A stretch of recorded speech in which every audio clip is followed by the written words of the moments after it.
Welcome to the Money Metals Midweek Memo, news and commentary relating to sound money, the precious metals markets, and the economy. I'm your host, Mike Maharrey. Thanks for tuning in. So, what do you think would happen if I were to use, shall we say, creative accounting when I was doing my taxes?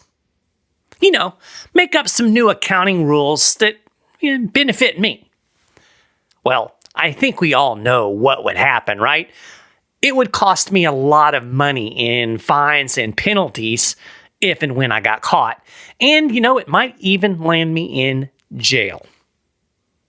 Well, here's the crazy thing. The Federal Reserve gets to make up its own accounting rules to benefit itself. And if it didn't, it would be bankrupt right now because the Fed, as we would say in the private sector, is broke. No joke, the Fed is bleeding red ink. If it was a commercial bank or a private business, it would be in huge trouble. But, it's the government, so, nothing to see here. Well, I think there is something to see here, so I'm going to explain to you exactly why the Fed is broke, how they get away with it, no questions asked, and why this is actually a big problem for you. But before we do that, I want to touch on the gold and silver markets over the last week. As our friend Jesse Colombo pointed out in an article that was published over at moneymetals.com/news, things seem to be stabilizing in the gold market after we had the big Trump shock sell-off. Say that 3 times fast. Trump shock sell-off. Not easy. I think Jesse kind of hit the nail on the head. He called the sell-off an irrational knee-jerk reaction. And you'll definitely want to check out his article. I'll link to it on the show notes page. He has some really good, solid technical analysis there. But I think it's important to remember as we kind of look ahead to the Trump administration that, yes, there are certainly going to be some changes in policy, some things that might be helpful for the economy, but there are still some fundamental things that are in place that Trump's not going to change anytime soon. The $36 trillion national debt, the inflation that is still rumbling around there in the economy, thanks to decades of Fed monetary malfeasance, and more. You really need to sit back and ask yourself, what has fundamentally changed, and act accordingly. Looking back at last week, trading volumes were pretty low due to the Thanksgiving holiday in the United States. Still, I think it's notable that gold has held $2,600 an ounce through this correction and consolidation period. And this is despite the fact that there's a lot more hawkishness out there about Federal Reserve rate cuts. And I really think that's one of the things that has kind of driven gold lower. There's this perception that Trump is going to have policies that are a little bit more inflationary, and this may slow the Fed's role when it comes to, easing monetary policy.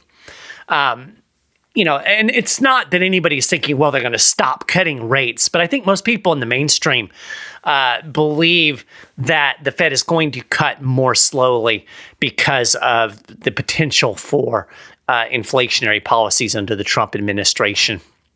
Now, I've been saying all along that the Federal Reserve has not beaten down inflation, and it's not going to, but it has nothing to do with Trump. And it's worth pointing out that the president's propensity to levy tariffs is the policy that seems to be driving the more inflation under Trump narrative. But that's not really going to be the case. I mean, yes, tariffs can drive up prices of taxed goods. So it is fair to say that it might boost price inflation. But, in that scenario, if some prices go up, other prices are going to go down in the economy to compensate as people shift their spending patterns. So, think of it like this. Let's say that the price of some electronic device goes up because of the tariffs. Well, people might still buy it. They might need it. But if they do, they're going to eat out less so that they can afford it. Or, maybe they'll travel a little bit less or forego a vacation. So people adjust to rising prices in the economy by cutting back in other places, which causes prices to go down. So we might see, let's say people eat out less because they're paying more for tariffed goods. Sagging demand might drive restaurant prices down. It's kind of like when people say that higher oil prices cause inflation. No. I mean, generally, higher oil prices are partly caused by inflation. But rising oil prices aren't causing inflation, at least not if you properly define inflation, right? It causes a lot of prices to go up because energy factors into so much production. But again, other prices will necessarily go down. If there is no monetary inflation, you're going to have an equilibrium because there's only so much money in the economy. So people are going to either cut back other things, lower other prices, and you won't have an overall rise in the price level. You only get a general rise in the price level, all prices going up, for one reason, and that's money creation. It's more dollars chasing the same amount of goods and services. Remember what Milton Friedman said. Inflation is always and everywhere a monetary phenomenon. So, I hammer on this a lot on this show because I think it's really important to get these definitions precise. Inflation just isn't prices going up, right? That's price inflation. That's fair. But it's not inflation the way we used to define it and the way it's kind of meant to be defined, right? Monetary inflation, the increase in the money supply and credit, drives prices higher. So inflation is an increase in the money supply. Price inflation is a symptom of that monetary inflation. It's very important to keep those two things separate. That will keep you from making the mistake of saying things like, Trump's tariffs are going to cause inflation. No, money printing causes inflation. Trump's tariffs might cause some prices to go up, but other prices will go down to compensate, and you won't have a general rise in the price level. Okay? Very important. So, now, that being said, I will concede that rising prices due to tariffs might make inflation seem worse because those price increases will show up in the CPI. And, we've kind of substituted the CPI for inflation. But CPI doesn't measure monetary inflation. It doesn't tell you how much money the Fed is creating, how fast the money supply is expanding. It just tells you how fast prices are going up.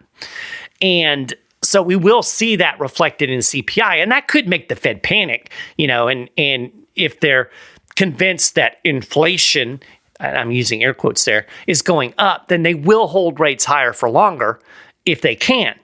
But I don't think they can, given the level of debt and the fact that the central bank broke the economy by addicting it to easy money with well over a decade of artificially low interest rates and quantitative easing. So in other words, money printing, right? That breakage that the Fed's already done is going to manifest, right? It's like if you swing a hammer and crack a foundation, you might not see it, but at some point it's going to start to impact the structure of the house, right? It was broken a long time ago, but it takes a while for it to show up, for the consequences of that breakage to become obvious. Well, it's just a matter of time before that happens with the economy. The Fed broke the economy starting back in 2008 and even earlier than that. But eventually, we're going to start to see that manifesting, and the fact that they raised interest rates is kind of exacerbating that.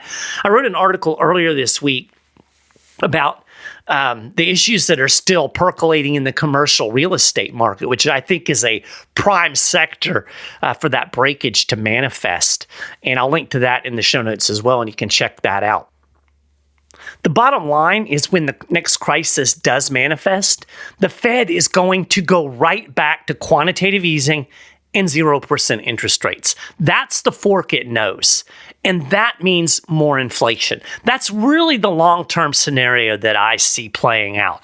The soft landing is a myth. We're going to have a crash. We're going to have a crisis due to the monetary malfeasance, the decades of easy money, and then all of a sudden cranking up interest rates.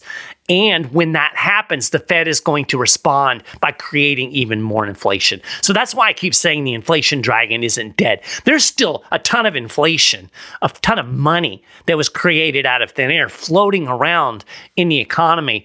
That's the result of the pandemic era. And the fact of the matter is there's still a lot of inflation out there that was created after the 2008 financial crisis. That's all still there.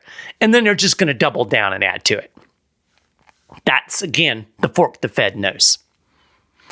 So speaking of the Fed, I mentioned that the Fed is broke. So what's up with that? Well, the Federal Reserve booked a $19.9 billion operating loss in the third quarter. Now, you might think, who cares? Well, you should, because Fed losses ultimately become your losses.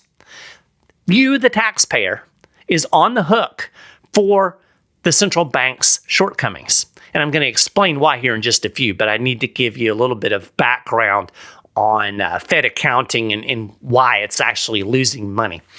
This loss that we got in the third quarter is a continuation of a trend. In fact, the Fed has been bleeding red ink since the fourth quarter of 2022, and total losses now amount to over $200 billion. Think about that for a minute. The central bank, the premier financial institution in the country, has lost over $200 billion since the fourth quarter of 2022. So why is the Fed hemorrhaging money? Well, the central bank's own rate hikes are squeezing its bottom line. Its financial condition offers a little bit of a glimpse behind the curtain into the unseen consequences of its attempt to ratchet down the price inflation that it created with quantitative easing, money printing, and artificially low interest rates, incentivizing borrowing and credit.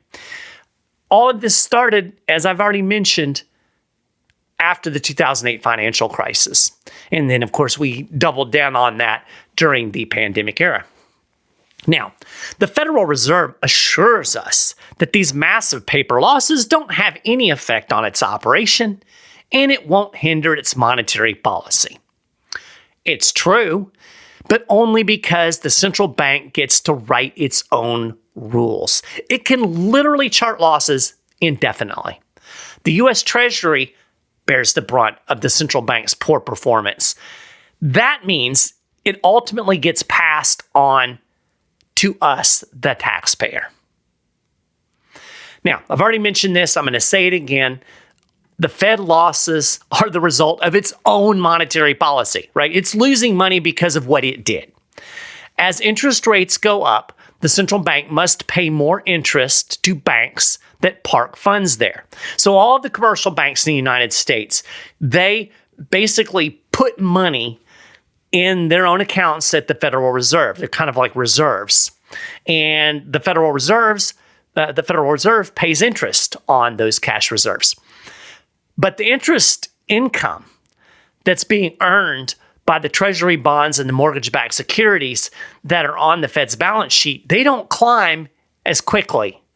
So meanwhile, the Fed has been shrinking its balance sheet as part of the inflation fighting strategy. So that means it has fewer assets that are generating interest income. So you on the one hand, you're paying commercial banks more in interest expense, and on the other hand, you're earning less interest on your portfolio of bonds and securities that are on your balance sheet. So the St. Louis Fed actually explained this pretty well. Quote, monetary tightening, causes the net interest rate spread to fall. That is, it causes net income to fall for a constant size of the Fed's balance sheet. This occurs because the Fed runs a maturity mismatch. It owns long-term security and owes short-term liabilities. Specifically, when the Fed raises the policy rate, it is immediately paying more interest on bank reserves and reverse repos, a large portion of the Fed's liabilities, 42.5% and 17% respectively as of November 8, 2023. However, the Fed's assets are longer term and often pay a fixed interest rate. Therefore, when the Fed raises the policy rate, its net interest rate spread falls. So in other words, it's got these longer term securities on its balance sheet, stuff that it bought during the pandemic, stuff that it bought back in 2008. That's all on the balance sheet. Those were all purchased when interest rates were being held at zero. So now you've raised the interest rate. Those bonds and stuff are still on the balance sheet. They're still paying that really low interest rate. It's not zero, but close to. And on the other hand, its interest expense is going up. So you can see it's money in, money out, right? It's paying more money and it's earning less. I mean, that's the recipe for red ink. It's also interesting to note that, like many commercial banks, the Fed has substantial unrealized losses. So if you took all of the bonds held by the Fed and you priced them at market value, and the point here is that these bonds have lost market value over time, the loss on paper stands at around $818 billion. That's unrealized losses. Not going to really matter. Unrealized losses just tell you, kind of how a portfolio looks. It's not really a loss until you sell those bonds at a loss, but still, it's enlightening, right? Nearly $1 trillion in unrealized losses on paper. In fact, it was over $1 trillion at the end of the second quarter, thanks to a drop in long-term yields earlier this year. But yields have climbed again in recent weeks, despite the Fed rate cuts. I talked about that in the show a couple of weeks ago. And unrealized losses may cross that $1 trillion threshold by the end of the year. So, just kind of thinking about unrealized losses, again, doesn't really matter for the Fed, but it does matter for commercial banks. And a lot of commercial banks are dealing with unrealized losses on their bond portfolio. In fact, unrealized losses were the catalyst for the banking crisis that we had back in the spring of 2023. Wall Street offered a really good explanation of how banks got into this situation. During the pandemic money printing era, banks, flush with cash from depositors, loaded up on securities to put this cash to work. And they loaded up primarily on longer-term securities because they still had a yield visibly above zero, unlike short-term treasury bills, which were yielding zero or close to zero, and sometimes even below zero at the time. During that time, bank securities holdings soared by $2.5 trillion, or by 57%, to $6.2 trillion at the peak in Q1 of 2022. So again, they bought these bonds when interest rates were really low. They're still sitting on these banks' balance sheet, but their value is dropping. Right? They're not as valuable. Nobody wants a lower yielding bond when they can get a higher yielding bond brand new. So that's why we're seeing these unrealized losses in the banking sector. So, when you kind of sum it all up, the Federal Reserve incentivized this bond buying spree, even as it was loading up on bonds via quantitative easing. So commercial banks were buying these bonds because, well, it's better than no yield at all. And the Fed was buying these bonds as a way to inject money into the financial system and to try to support the bond market at a time that the federal government was borrowing a lot of money. Still borrowing a lot of money. Nothing has really changed. So I mentioned that you, the American taxpayer, that you're on the hook for all of this. Well, how can that be? You're probably wondering. Well, let me explain. It's kind of weird and kind of convoluted, so I'm going to do my best to make this make sense. First, it's important to understand that when it comes to the Fed, losses don't matter, at least not to the central bankers running the show. Right? So while a normal bank, if your bank down the street was losing billions of dollars every quarter, it would be in big trouble. Central bankers at the Fed, though, they can rest easy, because it doesn't matter at all. They can run losses from now until the end of time, and things are just going to go on business as usual. But that's not to say there's nobody feeling the pain. Somebody always feels the pain, right? And that somebody, in this case, is Uncle Sam. And when Uncle Sam feels pain, and by Uncle Sam, I mean the U.S. government, we, the people, feel the pain. That's because we will ultimately suffer because we, the taxpayers, are going to foot the bill. Under the Federal Reserve Charter, the central bank remits net operating profits to the U.S. Treasury. So in other words, whenever the Federal Reserve makes money, when it makes a profit, those profits go to the government. They go to the Treasury. It's basically an income source for the federal government. And what this does is it lowers the budget deficit, right? According to the St. Louis Fed, the central bank returned nearly $1 trillion to the U.S. Treasury between 2011 and 2021. So in other words, if the Fed wasn't doing this, if they weren't remitting their profits to the federal government, then the national debt, the deficits, and therefore the national debt, would have been $1 trillion higher than they were. So what happens when the Treasury loses money? Well, what happens when the Fed loses money? The Treasury Department loses that payday. It doesn't get that money. And to date, the negative balance that's due to the Treasury Department sits at $210 billion. So what that means is the feds, the federal government, ran bigger budget deficits than it would have thanks to the Federal Reserve losing money. So again, it's really pretty simple. I don't know if it comes across me trying to say it. It's easier to read it, I guess. But just think of it like this. The Fed is losing money. That means it's not sending money to the government. That means the government is losing money. That means bigger budget deficits and a bigger national debt. And who pays for budget deficits? Yes, the taxpayers.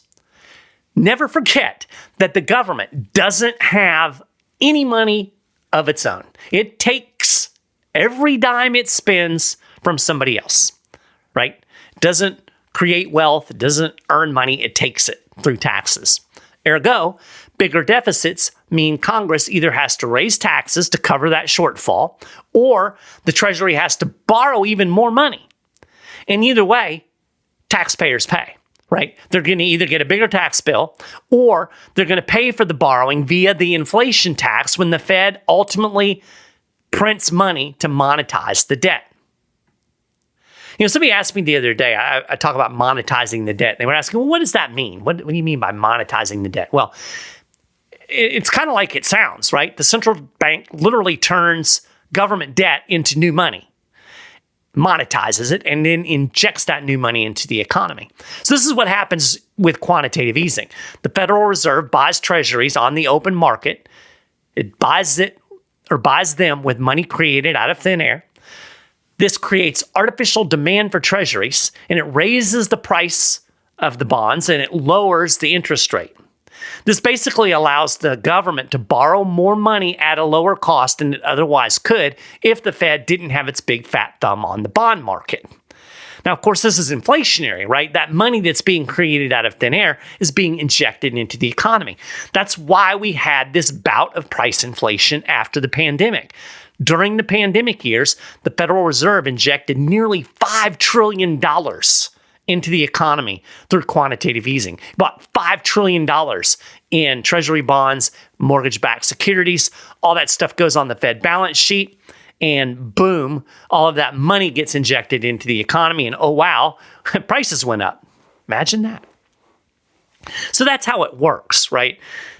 You are going to pay for this these losses at the Federal Reserve because somebody's got to pay for it, because the Treasury's not getting its windfall. Therefore, deficits are bigger, debt's getting bigger. We're going to pay for it. Meanwhile, over at the Eccles building, tea and crumpets. No problem. All the Fed people can sleep well at night. They're not going to lose their jobs. They're not going to get shut down. It's not like a normal business. Again, if a normal business was losing billions of dollars, it wouldn't be long before people would be getting fired. There would be, major policy shifts to try to stem the flow of red ink, but not with the Fed. They don't have to worry about it.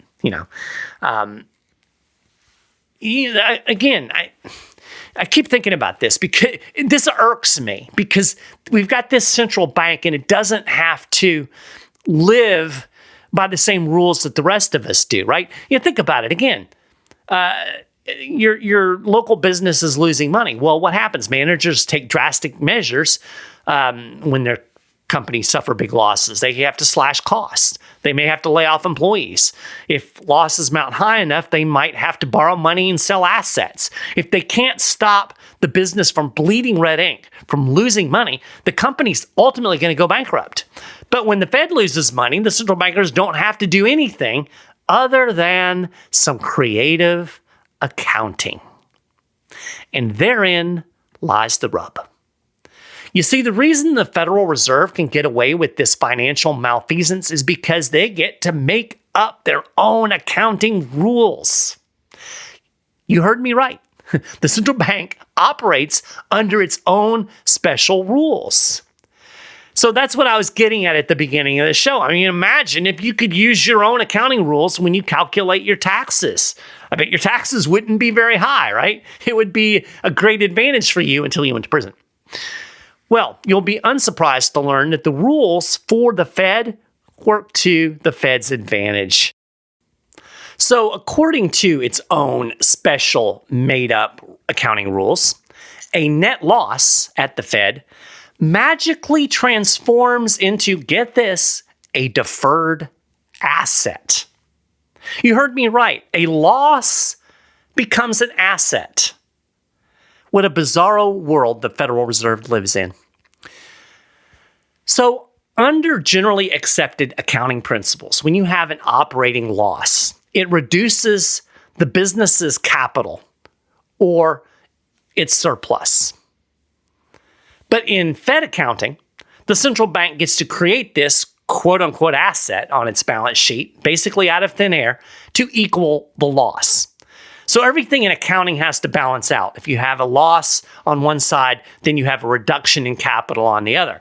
But on the Fed's accounting, that loss becomes this asset, and business goes on as usual. And if the losses mount, well, nothing happens other than the asset grows. So this is how the Fed explains this concept of a deferred asset.